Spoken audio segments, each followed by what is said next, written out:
Sounds and screams our lights unite. Classrooms stretch beyond four walls. Through every challenge day and night, our faith and growth still calls.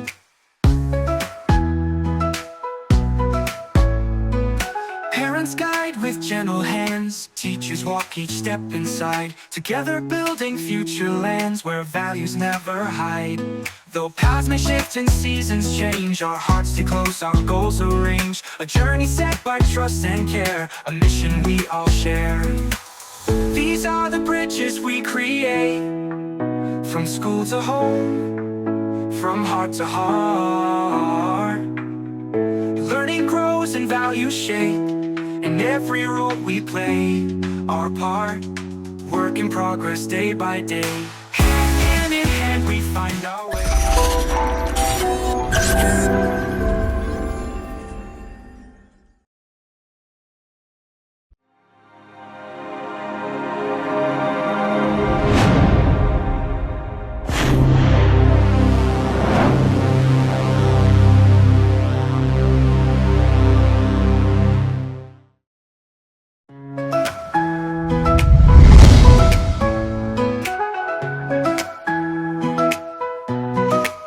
Magandang araw po sa inyong lahat. Magandang gabi po sa inyong lahat. Good morning, good afternoon, good evening sa inyong lahat.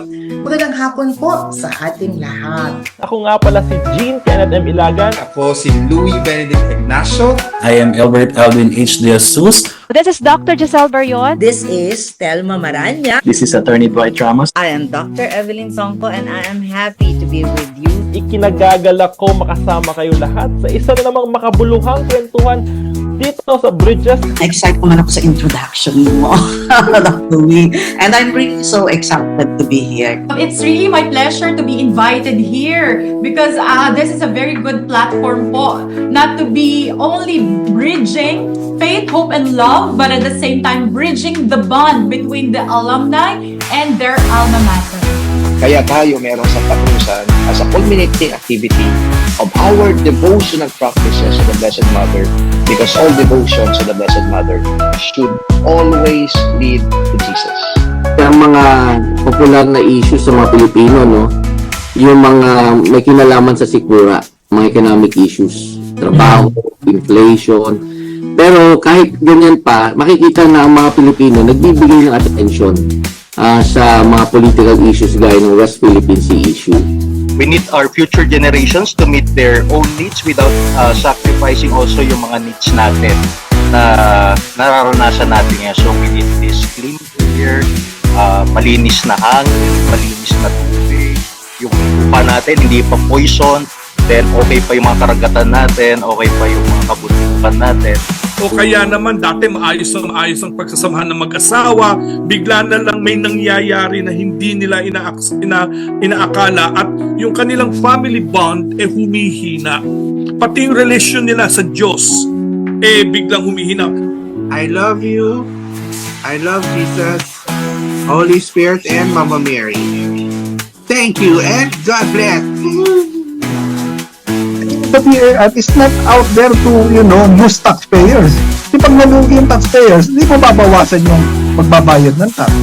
First and foremost, we embrace change. We need to cultivate our passion for learning and to be flexible based sa Thomasian values ng commitment, competence, and compassion. Go back to your core. When things are really, really tough, when you're going through transitions, when you're going through changes, go back to who you are as a person and as a leader. And at the same time, yung core values natin as Thomasians dati, perfect and parate as a guide for me. Always have to be competent, you always have to be committed, and more importantly, the compassion side of it is gonna be your edge in any kind of workplace that you're gonna be working. Happy anniversary to Bridges! Here at Bridges, we build bridges of faith, bridges of hope, and bridges of love.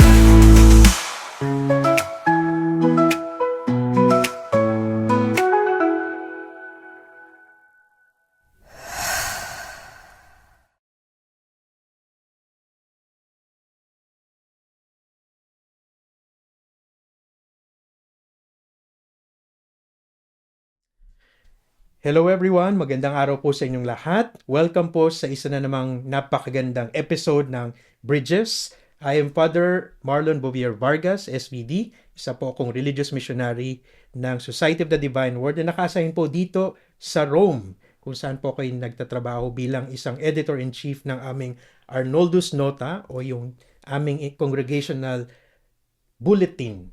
At kasama ko po ngayon, walang iba kundi si... Hi, buongiorno a tutti, as we say here in Rome. I am Father Caloy, Father Carlo del Rosario. I am a priest of the Archdiocese of Manila at naka-assign din dito ngayon sa Roma. I'm doing my doctoral studies in canon law at the Angelicum and currently residing at the Pontificio Collegio Filipino, the home of our student Filipino priests here in Rome. I am a graduate of the UST Central Seminary and the Ecclesiastical Faculties 2010. 2010. At ngayon ay nagbabalik estudyante dito sa Roma. Nagpapakadalubhasa si Father Caloy.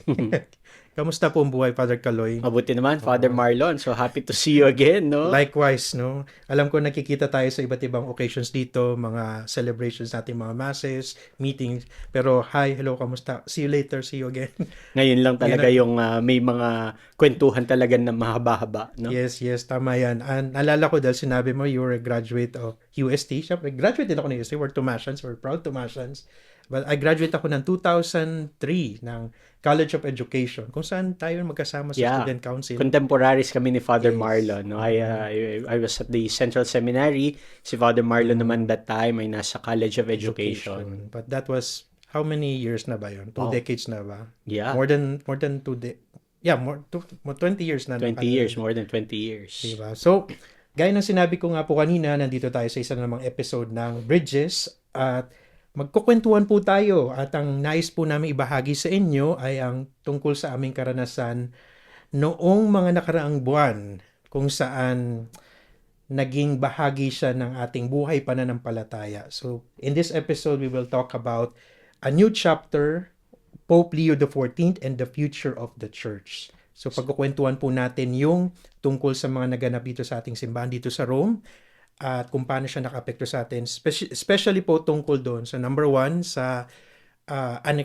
yung death ni Pope Francis, and then second about sa conclave, The conclave, yeah. And then third about yun sa election, the inauguration of our new Supreme Pontiff, yes, Pope Leo XIV. No? So thank you for joining us for this very special episode marking a very momentous transition in the life of the Catholic Church. Kagaya nga ng sinabi ni Father Marlon, no? The passing of Pope Francis, the conclave and the election of a new pontiff, and now that we have a new pope, Pope Leo XIV. Yes, and siguro magandang simulan natin yung kahalagahan nitong episode na ito. No, sa isang simpleng kumbaga bagay, no?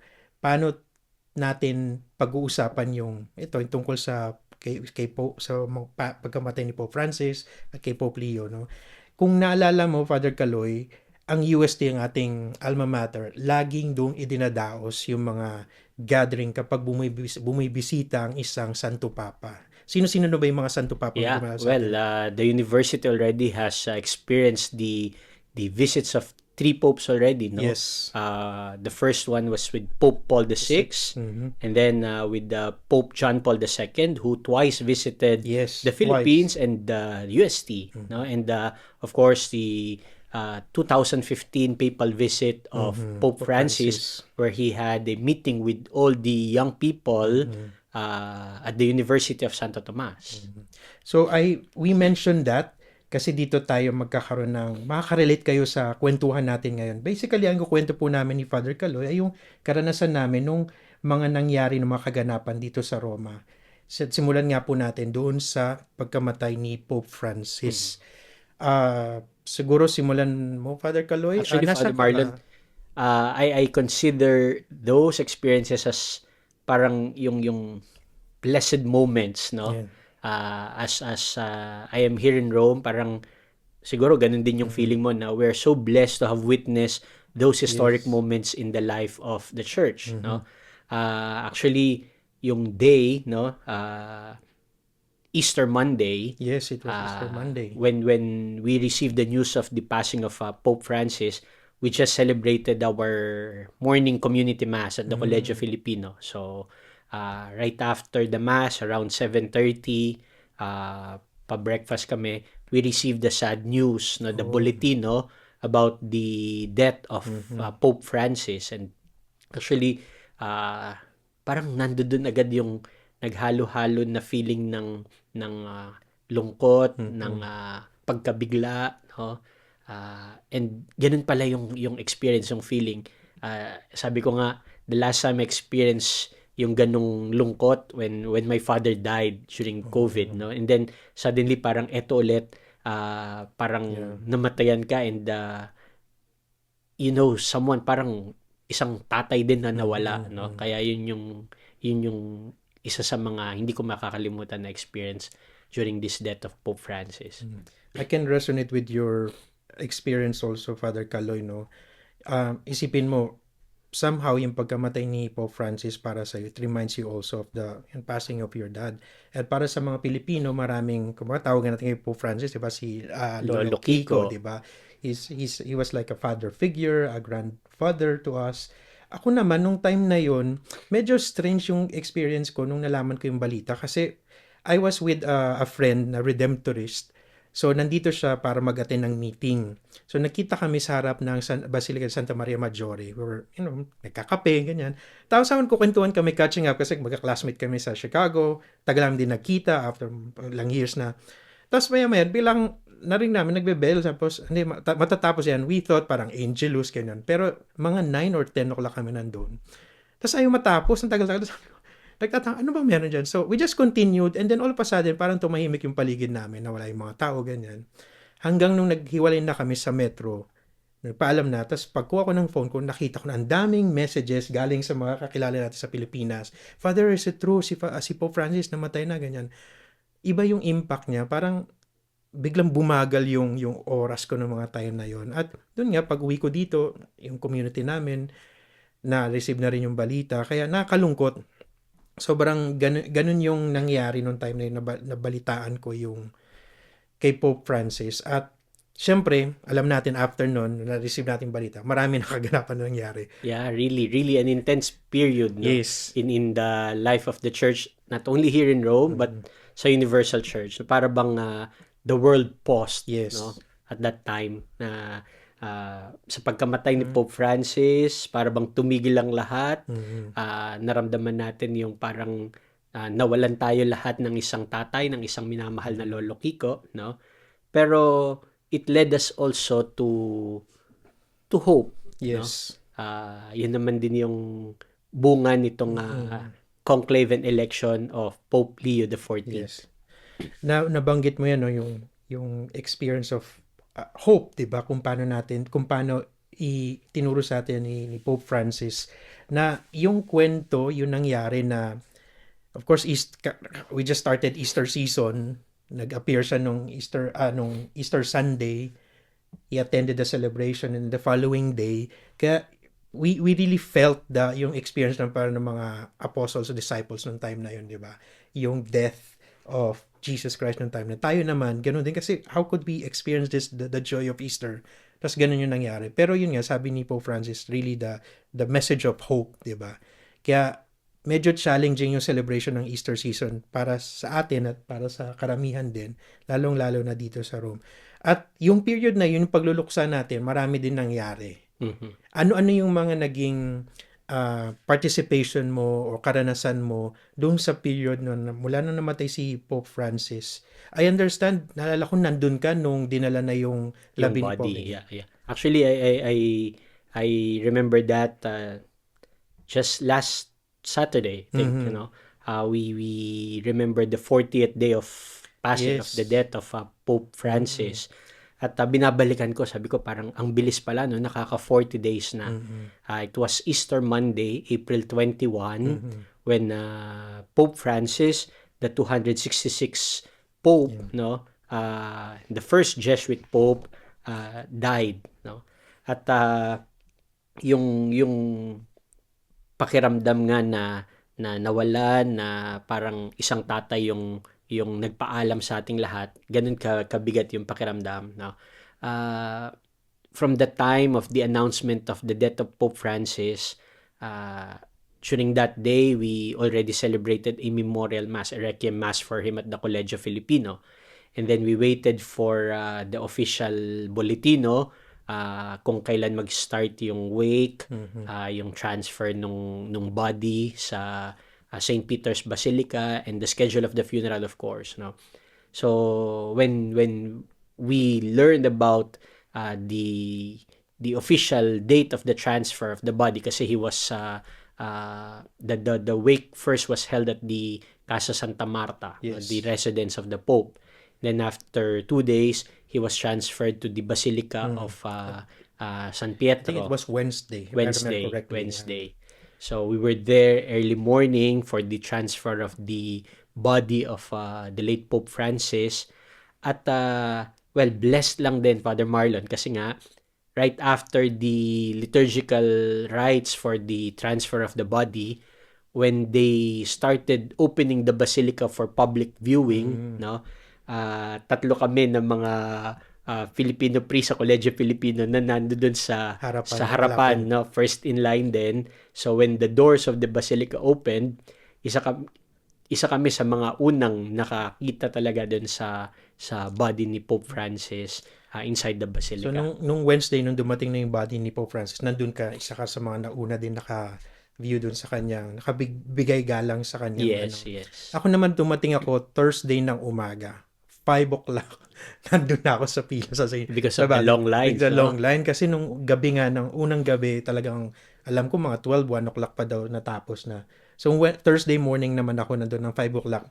Wala ako sa unan, pero isa ako dun sa first batch na dumating. Mabilis din so 5 o'clock nandun na ako, 7 o'clock binuksan yung gate. By 7:15, 7:20 nakalabas na din ako. So mabilis din, very peaceful, very quiet. At dun ko na-realize, nung nakita ko siya na actually Pope Francis is the Pope of during my formation years. Nung pumasok ako sa seminary as an SBD, nung novitiate ko, halos nabasa ko karamihan ng mga books na na-publish, na sinulat o lumabas nung time niya. Yung, of course, nandun na yung Joy of the Gospel. Tapos, gusto ko rin yung message niya na parang dalawa yung message niya dun sa time ni Pope Francis. Of course, the Joy of the Gospel at the same time, yung mercy. So, yun yung dalawang masabi kong naging valuable spiritual gifts o wisdom talaga natutunan ko kay Pope Francis during his time, na ito yung Pope na nakatulong sa akin para humubog bilang isang tagapaglingkod sa simbahan, bilang isang pare. More na pastoral learnings talaga yung nakuha ko sa kanya. Kasi ang simple ng kanya mga mensahe, pero makabuluhan at very timely. Ikaw ba, Father Kaloy? Actually, Father Marlon, masasabi nga natin parang Pope Francis is the people's Pope. Yes, no? Yes, that's right. Makikita mo talaga he's dearly loved by all, no? He's well loved by all. At hindi lang dun sa funeral at saka dun sa wake niya sa St. Peter makikita yung buhos ng pagmamahal nitong napakaraming mga tao. Pero alam mo talaga yung ipinakitang appreciation ng maraming tao dito kay Pope Francis. Kasi nga, well, he's very close to the marginalized, especially the poor. No, he even opened the doors of the Vatican for all these poor people, no, yung mga street people na nandiyan talaga. Ganun din yung synodality, yes, no, sa buong simbahan, kung saan inopen niya talaga to take the synodal path, no, at yung outreach niya to the marginalized. So ito yung mga bagay na tumatak talaga para sa atin sa buhay natin with Pope Francis, with the pontificate of Pope Francis. In addition to that, Father Kaloy, isa din sa mga nagustuhan ko, yung paggamit niya ng mga images para maiparating sa atin yung mensahe ng mabuting balita, ng gospel. No? Yun nga, binuksan niya ang pinto ng simbahan. Lalo niyang binuksan. Tapos narinig natin o natutunan natin yung tinatawag niyang the field hospital. Diba? Church is like a field hospital kung saan makita mo yung mga wounded families, wounded faithful, wounded seekers of their faith Tapos narinig din natin yung isang gustong-gusto ko. I think simula pa lang ng kanyang papacy, di ba? Yung sinabi niya, pray for me. Yeah. Yeah, so yun yung naging naging ano to, kasabihan na laging bukang bibig ng mga Pilipino din, o ng mga halos ng lahat, no? Do not forget to pray for me. And I think that's one thing na pwede nating ipagpatuloy para isabuhay yung mga natutunan natin kay Pope Francis. Nasaan ka? How was your experience nung funeral mass ni Pope Francis? Well, again, we were there seated dun sa quadrant, no? Yes. For all the priest anong oras ka celebrants, nakapasok? no? Kasi talagang Wow. ang daming tao. 4 o'clock I nandun think na kami na the umaga. gates opened at 7, pero Yes. 4 a.m. we were already there in line, at talagang kita mo agad yung buhos, yung dami ng mga tao waiting para ma-witness yung funeral na yun ni Pope Francis. Pero dun mo nga makikita, no, kasi si Pope Francis gusto niya lagi yung malapit siya sa tao. Yes. No? Kaya if we will remember him, yung last Urbi et Orbi public appearance niya before he died that Yes, Easter Monday. Easter no? Monday. So it's very meaningful din, Father Marlon, kasi yun nga, that Urbi et Orbi blessing, no, Pope Francis gave really a heartfelt message of hope. Yun naman ang pinaka-tema din ng ating Jubilee of Hope ngayon, no? Emphasizing on the central message of the resurrection, no? Kasi that Easter Sunday, kahit na nakita natin yung hirap pa talaga siya magsalita dahil dun sa pagkakasakit niya, no? Pero he really wanted to be with the people. Kaya yun yung public appearance niya na pinakita din niya talaga there is hope, no? There is hope. And also yung desire niya to be with the people. Kaya nga isa din sa mga last words na maaalala natin kay Pope Francis, yung gratitude. Yes. No? He thanked his personal nurse for bringing him back to the St. Peter's Square. At siguro isa yun sa mga bagay na tatatak sa lahat ng mga nakawitness doon. Para bang yun yung last embrace ni Pope Francis to all the people who were there at the St. Peter's Square that Easter morning. No? Yung last ikot niya, dun sa Pope Mobile, na kahit nakikita mo nahihirapan because of his sickness, pero he really tried his best to impart his love and his blessing to all the people there. So isa yun sa mga bagay na tatatak at matatandaan natin. And then yun nga, na witness nating lahat yung mourning, yung kalungkutan sa death ni Pope Francis, especially that very moving liturgical celebration ng funeral of a pope. Father Kaloy, speaking of the liturgical celebration, yung ating tribute kay Pope Francis, may dalawang moments doon na talagang it really moved me, aside from the crowd, from the community of faithful.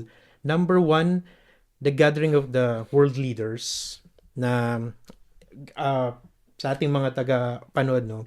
Nung nandun po kami, from time to time, pinapakita po sa widescreen yung mga dignitaries, yung mga VIPs. So, nakita namin. So, I will not mention them, but dun ko naisip na a church leader could really gather world leaders na in conflict, but they could sit together and celebrate together to pay respect. So, isa yon. Yung pangalawa, I'm sure you were also moved by this. When yung patapos na yung misa, tapos they lifted the coffin of Pope Francis. Like it was a teary moment for me that time. And naramdaman ko yung sa crowd na pumalakpak tayo. And it was a last gesture. Na pamamaalam niya sa atin. At yung sama ko na rin yung pagbalik niya ulit sa Basilica nung dinala siya. So it was really a moving, powerful part of the celebration. Truly a moment of unity and reverence, Father Marlon. Yes. No? Kasi parang iisang tao, no? Pope Francis, na kayang pagsama-samahin lahat ng world leaders, lahat ng religious leaders, lahat ng mga tao. Siguro doon sa piazza, hindi naman lahat talaga Catholics. No? There even non-Catholics who were there who witnessed that very moving funeral of a Pope. truly an experience, a moment of unity and reverence, no? Tapos yun nga, nasabi mo yung presence ng world leaders, also yung moving din sa akin yung final commendation, no? Oh, yes. The other religious leaders who said their prayers for the deceased pontiff. Tapos yung funeral ano din niya, no, from St. Peter's, yung last ano niya, ikot niya sa buong Rome hanggang maihatid siya sa kanyang huling hantungan sa Basilica di Santa Maria Maggiore, no. Talagang makikita mo walang bakanting street sa lahat ng dinaanan nung funeral procession ni Pope Francis hanggang makarating dun sa Maria Maggiore. And speaking of Maria Maggiore, I believe na bisita mo na rin siya doon. Nakita mo na ang kanyang of course. sa Santa Maria Maggiore. Ako nakabisita na rin po.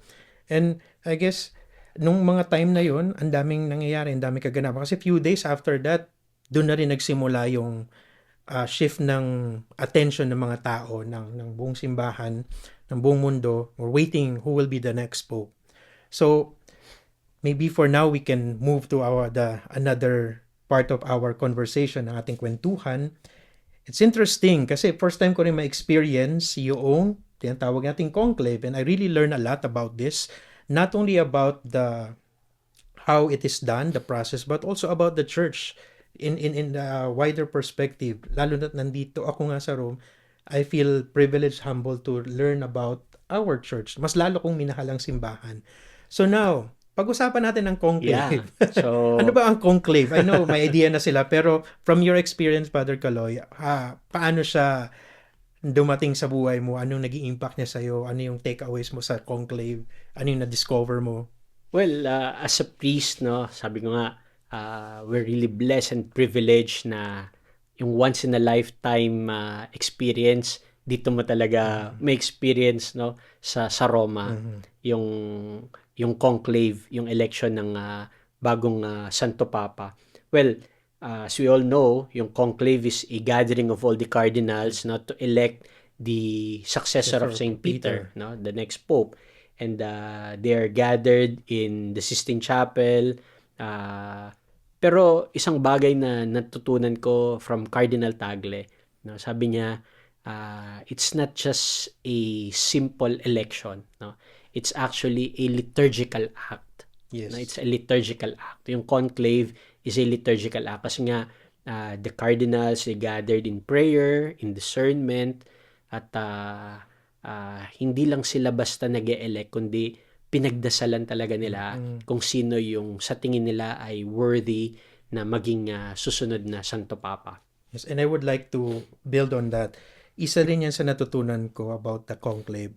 You said the liturgical act, and as we all know, the liturgy means the assembly, gathering together. What it makes more special, more meaningful, because it's a sacred gathering assembly. And not only the cardinals, not only the bishops there, but everyone. There are many people who are praying for the liturgical act of the cardinals. Na, yun nga, it's really a sacred occasion. So hindi siya yung ordinaryong may pa-concert na malaki. So sana ma-realize natin yon, that what happened was a sacred, a manifestation of sacred event na lahat tayo naging bahagi in different levels, in different contexts. Diba? So, kamusta ang karanasan mo? Nasaan ka? Nasubaybay man, nandun ka ba from the first casting of votation ballots? From the mass for the election of the Pope, yes, no, yung start ng conclave, yung mass nila inside the St. Peter's, we were there. We attended that mass, and we actually prayed talaga to the Holy Spirit to give us a new shepherd, no? And then nakakatawa nga, Father Marlon, kasi talagang lahat ng ballot ng balloting, no, we were there at the piazza. Mga abangers nga ang tawag sa amin, no? Diba? Mga nakaabang sa smoke na lalabas from the roof of the Sistine Chapel. Father Caloy, isingit ko lang. Kaya parang kanina nag-usap tayo. Anong susutin natin? Parang, okay, magsuot ka ng white clerical shirt. Yeah. Ako naman, black or gray para yung the white smoke and the black smoke. Pero sa conclave. So, yun. Yeah. So, yun. Ang saya ng experience kasi kaming mga pari ng Kolegyo Filipino, no, right after meal, pupunta na agad sa piazza, no, mag-aabang na talaga doon. And yung first ballot pa lang, although expected naman talaga ng lahat yan na black smoke pa rin yon, pero you can see yung excitement, yung dami ng tao na nag-aabang dun sa piazza, no. Although it took us parang 2 hours to wait, no, kung ano na bang nangyari. Late evening na lumabas. Late evening na talaga, ginutom na tayong lahat. Pero yun nga, nung lumabas yung black smoke, parang iba pa rin yung feeling. Alam mo naman talaga na black smoke yung lalabas kasi first ballot pa lang. Pero iba pala talaga kapag na-witness at na-experience mo yun, no? And then, black smoke signaled wala pang pope na na-elect, so we have to continue praying, we have to continue waiting hanggang sa sumunod na araw. At doon na naman tayo, no? Nandoon na naman tayo sa piazza the following day. Nagstay ako 8 o'clock ng umaga, nandun na kagad ako, nagdala ako ng libro, ng pagkain, inumin, ng payong. Wala pang ganong crowd noon, pero unti-unting dumating, lalo na yung pa noontime na, kasi nga we're expecting na, which was black smoke din yung dumating. Kaya ang daming kaganapan doon, daming mga Pilipino actually nandoon, naghihintay din. Maraming nagdarasal noong time na yon, maraming nagkita-kita. Mayroon din mga talagang non-Catholics, non-Christians that they want to experience, to be with us sa paghihintay ng ating Pope. At then, yun nga, fast forward, then nung that, hapon that na, afternoon, dumami afternoon mga tao. of the second day, actually parang may hint ka na din, no? Yes. Kasi mas madaming tao, at saka hindi lang yon, pati mga madre. Yes, You that's right. seldom see all the sisters going out, no? Pero yung afternoon na yun, sabi namin, saan galing itong maraming mga madre na kasabay din natin? So para bang people were really excited and looking forward na meron na sigurong ma-elect na pope at this time. So that afternoon, I think bago pa lang mag 4 p.m. punong-puno na yung St. Peter's Square. Well, good na nakahanap ulit kami ng maganda-gandang pwesto na kita mo yung chimney, yes. at kita mo din yung balcony kasi at that time meron ng naka-ready na na banner, Yes. no? Parang waiting for the announcement of the new pope. So yun, pero it took us a while din kasi sabi nga, kung wala pang smoke around 5 p.m., so probably the next smoke will be at 7. So we're really preparing na. Sabi namin, wala. Kaya sabi namin, halika muna, let's have aperitivo or cafe. So balak namin sanang umalis pa ulit dun sa place namin. But suddenly, no, parang before 6, minutes before 6 p.m., biglang nagsigawan na lahat ng mga tao, and lahat tayo na-experience natin, na-witness natin yung white smoke coming out from the chimney of the Sistine Chapel, no?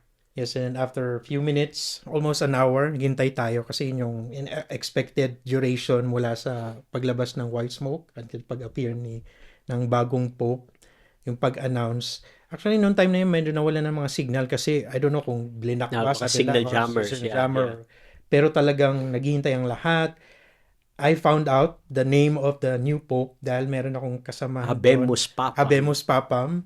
Tapos meron siyang actually paper, magpangalan ng mga cardinals doon. Tapos may isang grupo na mga from the US nagtatalo na nung in-announce na yung bagong pope natin na si Cardinal Robert Francis Prevost na pinanganak sa US, sa Chicago, at nag-work ng matagal sa Peru kung saan naging obispo siya doon, at naging task niya din bago siya naging pope ay yung former head siya ng Vatican's Congregation for Bishops.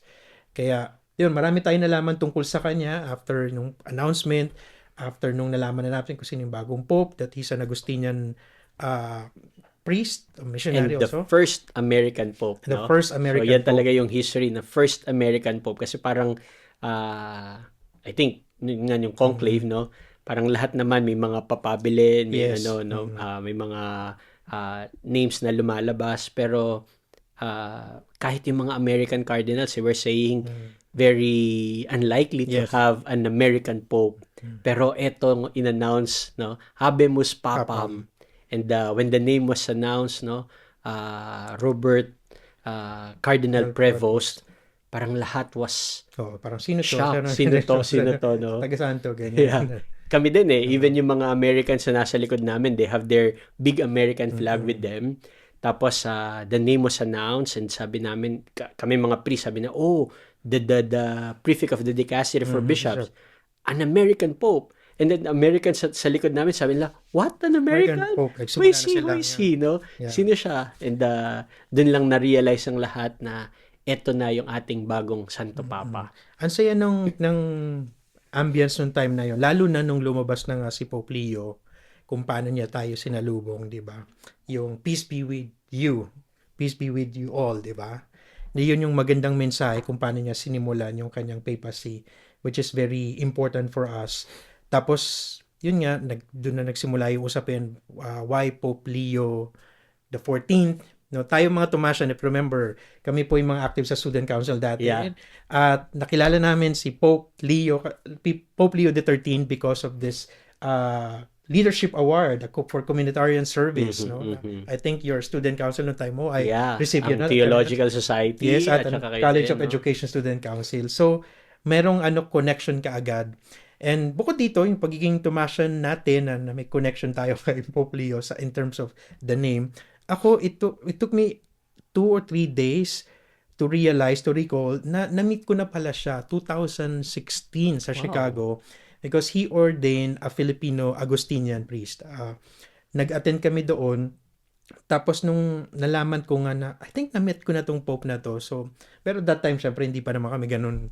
Until now, hindi pa naman kami close. Pero I think that's parang, it feels so good, very positive, very uplifting yung magkaroon ka ng sense of connection doon sa isang tao, sa isang church leader, lalong-lalo na para sa ating mga nananampalataya. Diba? Well, yun nga, actually, Father Marlon, his choice of name, no? Yes. Leo. His choice of name gives us a hint at the direction of his pontificate. So nabanggit mo kanina, taking it from Pope Leo the 13th, yung kanyang predecessor na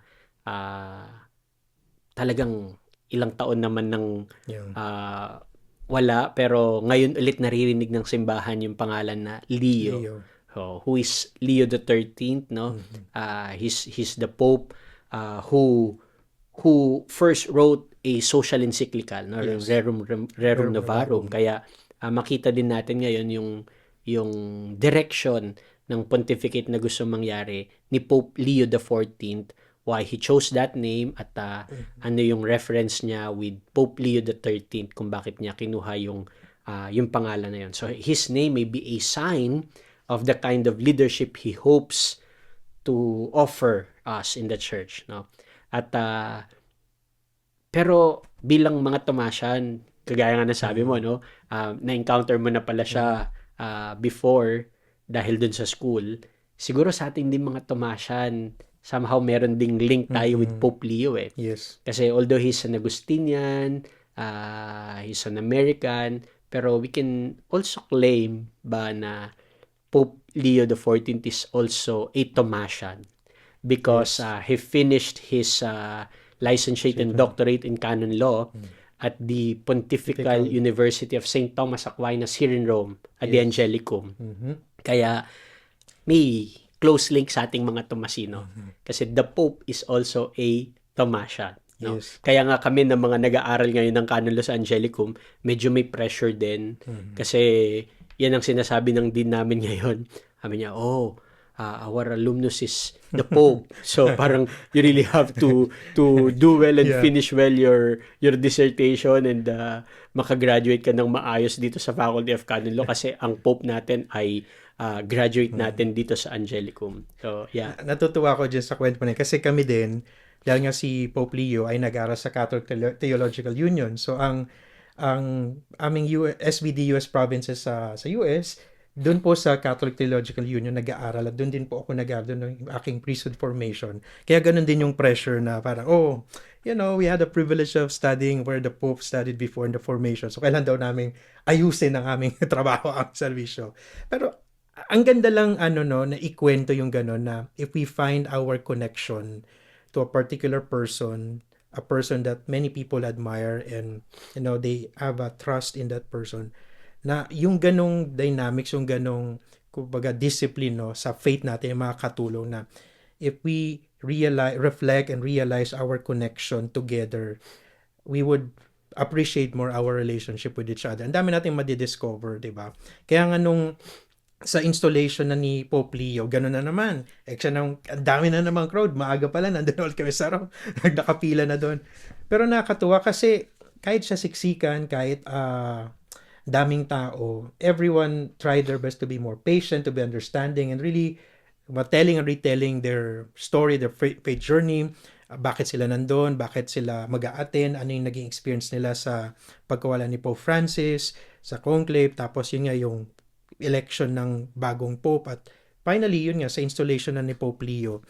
Ano yung mga naging kumbaga caught your attention during the mass that time? The first, if I'm say it correctly, yun yung first mass ni Pope Leo with the to public inaugurate his Petrine ministry. Yes. No?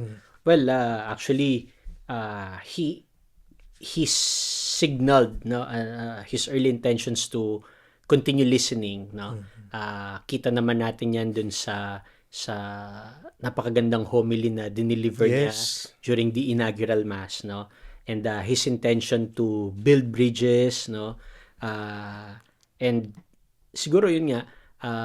Yung makita natin yung direction ng papacy niya kasi he's a missionary, no? He worked in the Roman Curia as prefect of the dicastery for bishops, so he technically know all the yung profile ng mga dioceses all over the world. At the same time, yung pagiging Augustinian religious, no?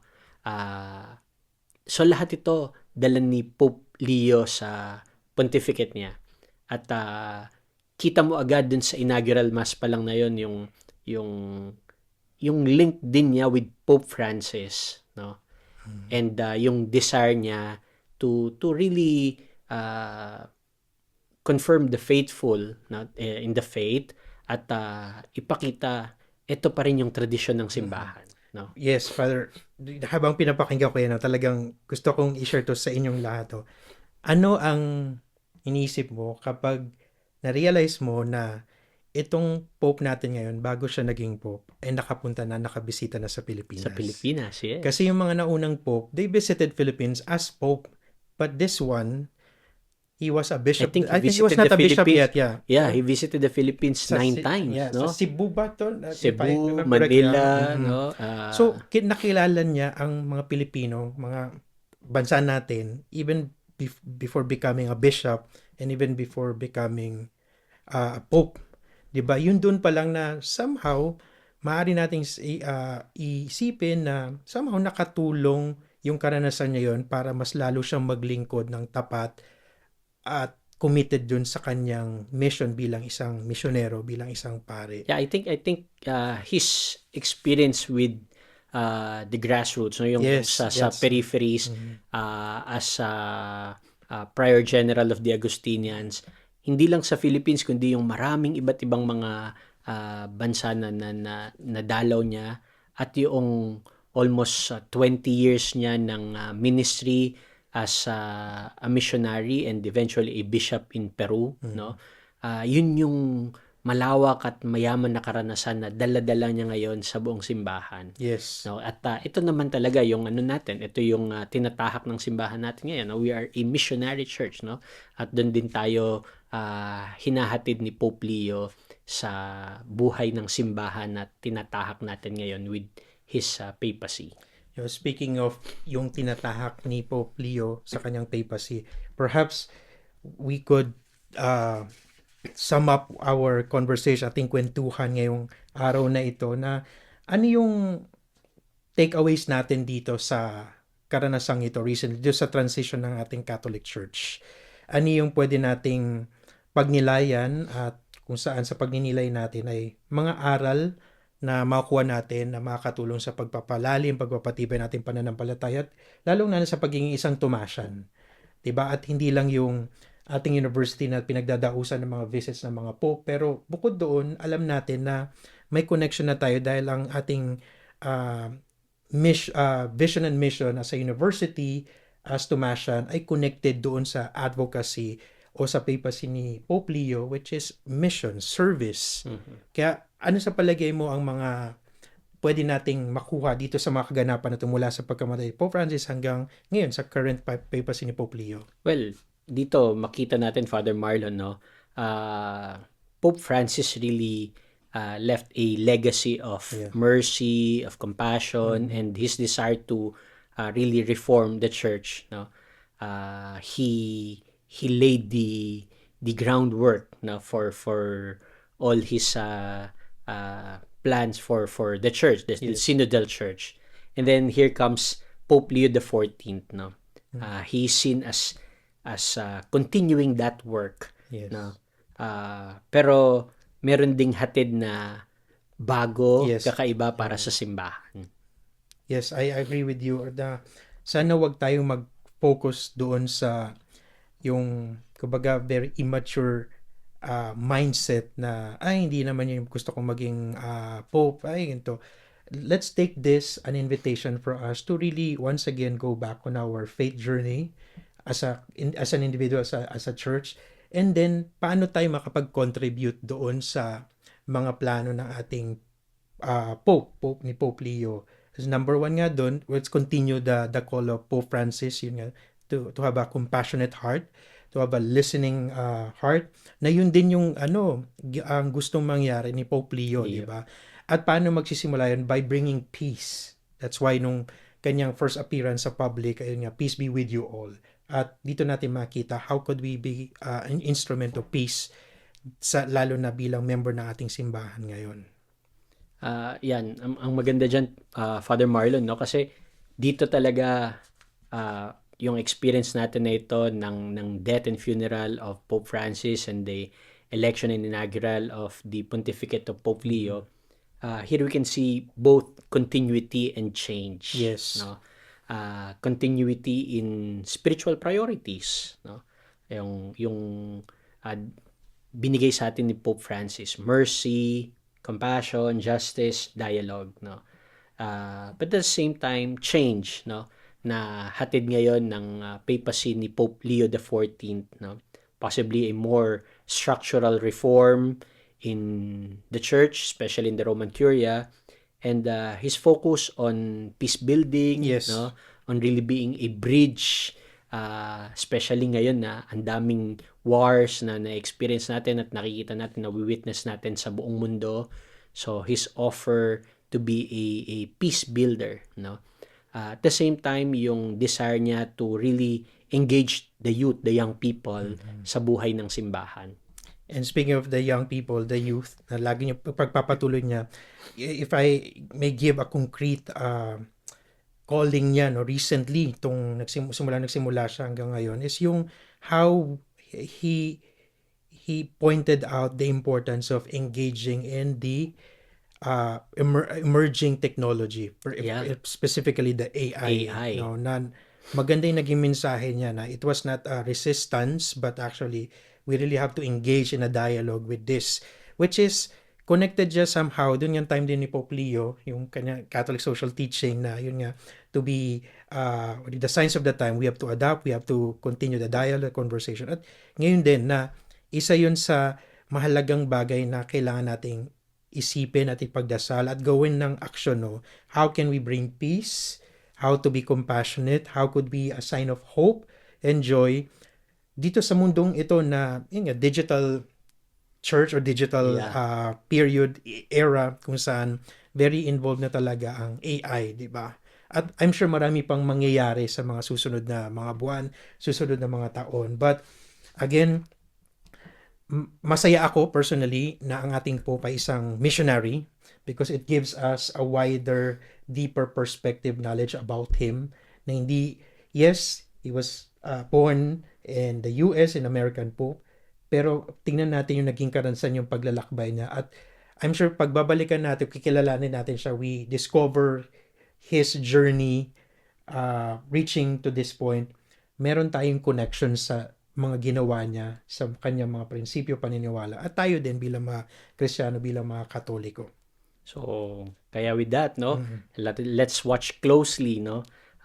In these coming months and years, we'll reveal more about Pope Leo the 14th, no. So, ano yung dapat nating gawin? Siguro, tayo as Tomasians at bilang mga Katoliko, no, let us welcome Pope Leo just as we have welcomed other popes, no, with sincere, enthusiastic, and open-hearted acceptance, no. And let us also pray for Pope Leo. Yun na, I think isa yun sa pinakamahalaga na dapat natin gawin, no. Let us pray for the successor of Peter. Let us pray for the soul of Pope Francis, of course, and we pray for our new Pope, Pope Leo the 14th, so that the Lord will give him light and grace and strength to carry out his mission. And speaking of offering prayers, intentions, I would like to take this opportunity, this chance. Maybe ikaw din, Father Kaloy, if you have a particular invitation sa mga nanonood po sa atin, mga fellow Tomasians, sa mga nakilala sa atin, o kaibigan, whether you're Catholics or not, or Tomasian or not, if you want us to remember you in our prayers, especially dito, dahil nga we're still celebrating the Jubilee of Hope. So we have the opportunity to visit the holy doors, to do pilgrimage. So ako po personally, kapag may mga bisita po dito at mga nagme-message po na nagpapadasal at alalahanin sila sa mga prayer intentions nila, I seriously do it na ipagdasal. Kaya pagdasal nga po natin ang isa't isa, at kung meron po kayong mga special intentions, just let us know, Father Kaloy, para sa akin, at sa mga kakilala nyo rin po na nandito sa Rome. Kasi nga siguro, Father Marlon, yun nga yung naririnig natin, no? Tsaka yung mga na-receive natin na messages. A lot of people have been telling us, naku, Father, you're so blessed. Parang ang lapit-lapit nyo kay Pope, parang ang lapit-lapit niya sa simbahan, no? Sa Vatican. Kaya yun din yung invitation namin sa inyo.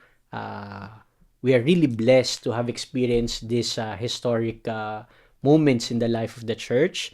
Kaya kayo din naman po na mga nandiyo dyan sa Pilipinas o nasan mang bahagi ng mundo, if you have your prayer intentions, so padala nyo lang po sa amin ni Father Marlon, and we'll really remember you in our daily prayers and mass intentions. The Colegio Filipino, si Father Marlon dito sa SVD General 8, at sa mga misa namin, no?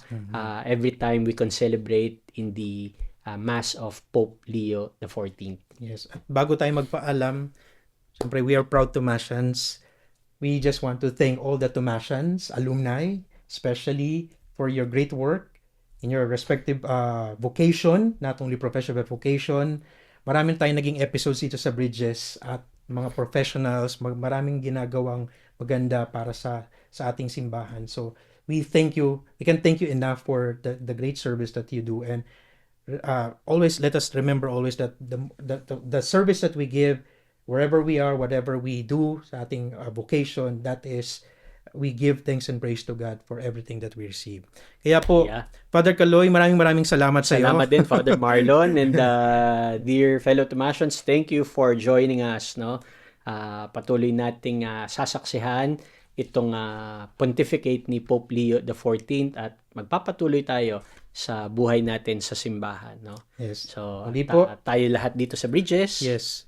Maraming salamat. Ako po si Father Marlon Vargas. Ako po si Father Kaloy, Father Carlo del Rosario. At ang message nga po ni Pope Leo sa ating lahat ay Peace be with you. Bye. God bless you. God bless you.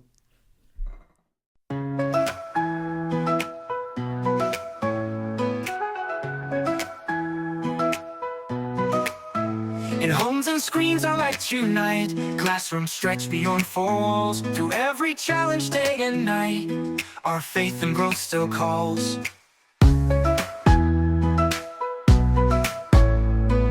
Parents guide with gentle hands, teachers walk each step inside, together building future lands where values never hide. Though paths may shift and seasons change, our hearts stay close, our goals arrange. A journey set by trust and care, a mission we all share. These are the bridges we create, from school to home, from heart to heart. Learning grows and values shape, and every role we play our part, work in progress day by day. Hand in hand we find our way, riches of hope, riches of grace, in this UST learning space.